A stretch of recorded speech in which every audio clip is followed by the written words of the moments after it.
Studying at night with full concentration can be challenging.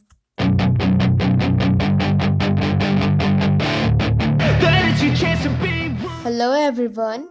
In today's video we will talk about night study routine. Here are some tips and tricks. Number 1. Create a conducive environment. Find a quiet and well-tilled space with minimal distractions to study. Tip number 2. Set specific goals.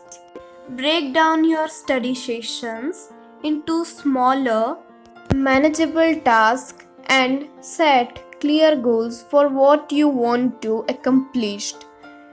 Don't make it complicated. Tip number 3. Take breaks. Incorporate short breaks into your study routine to avoid burnout and maintain focus.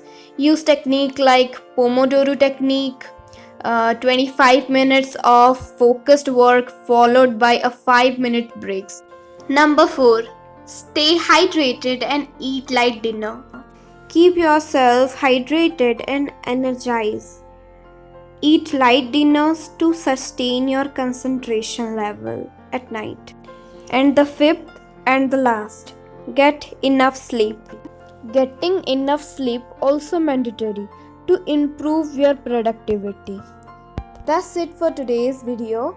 See you in next video. Till then, take care. And yes, don't forget to like, share and subscribe our channel.